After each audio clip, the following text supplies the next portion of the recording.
Kia ora. Kia ora, ko Margaret Rangahau ki ingoa, he uri tēnei no Ngāti Parau a he tautawahau. Kia ora. Kia ora, ko Miriama Allen toko ingoa, no ka kaura au a he tautau marua au. Kia ora. Mai ora e te whānau, kua Tamira Walker ahau. Huri tēnei no ngā haue whā, and I am year 12. Kia ora. Kia ora whānau, ko Māori Hoi Paul Scott tōku ingoa, he uri tēnei no Ngāti Kahungunu ki te Wairua, a he tautau marua ahau. Kia ora. Kia ora e te whānau, ko Hinewairere Solid Maki tōku ingoa, ko Ngāti Parau, Ngāti Kahungunu me ngā pui o ki hui, he tautau marua ahau, and I am prefect of Te Reo Rangahau this year. Thank you. Kia ora, ko Ariana mai Mara tōku ingoa, mai iwi a whānau punui Waikato, Grandi 11. Kia ora. Kia ora, my name is Titi Hoia Mihari, and my iwi is Ngāti Kahungunu, and I'm year 12. Kia ora. Kia ora whānau, ko Alia Husana tōku ingoa, he uri tēnei no Ngāti Kahungunu, and I'm year 12. Kia ora. Kia ora te whānau, ko Gisele Smith tōku ingoa, he uri tēnei no Ngāti Parau, Ngā Puhi, and I'm year 12. Kia ora. Hello, my name is Jerry Tipuria.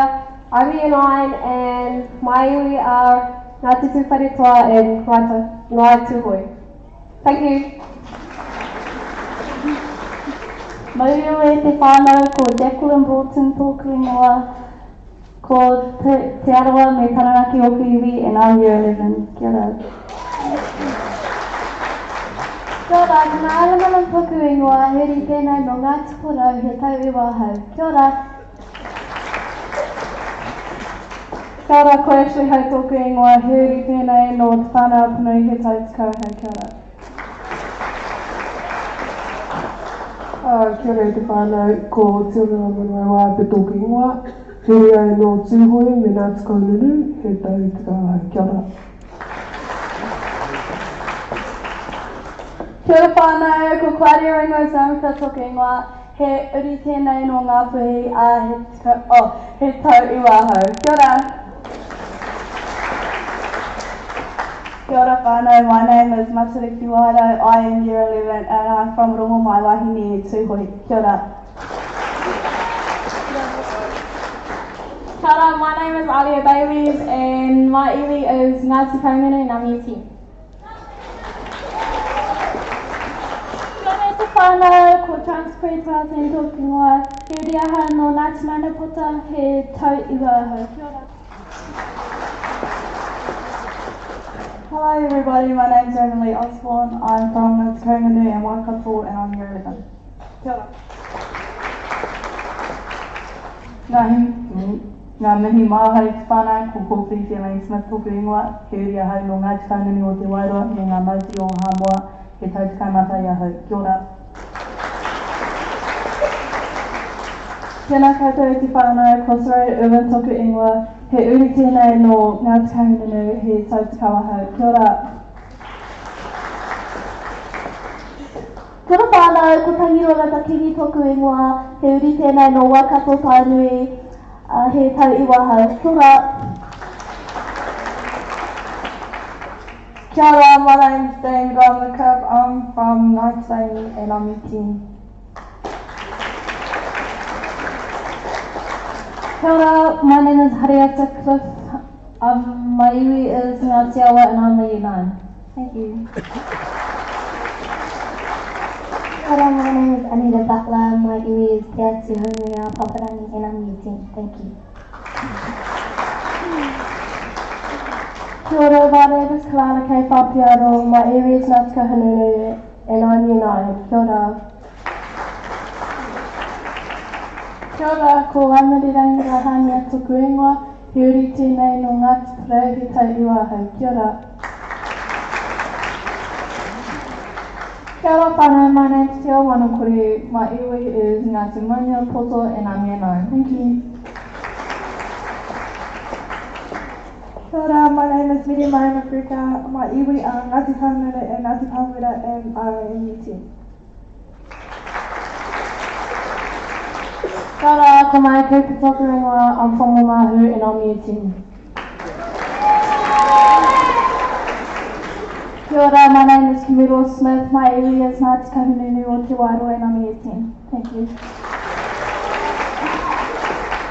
Kia ora whānau, ko Leonora is ki patoku ingoa, he ri tēnei no Ngāti Awa and I'm Yew Tau. Kia ora.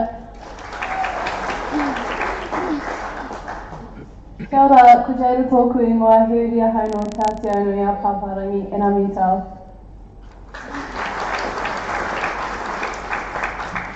Kia ora, I'm Te Ao.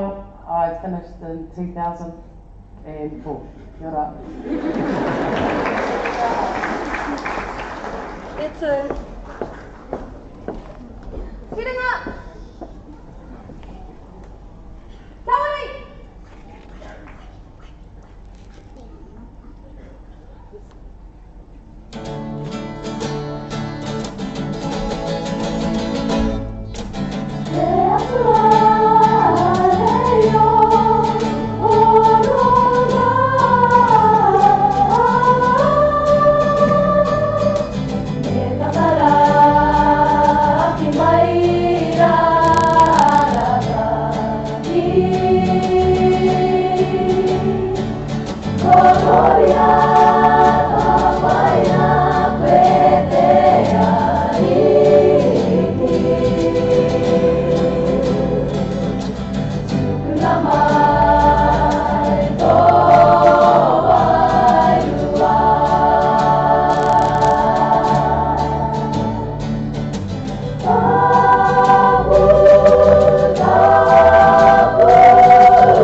Dona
Masuk di hong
What a great way to start off the evening's event with such a dedication to our 28th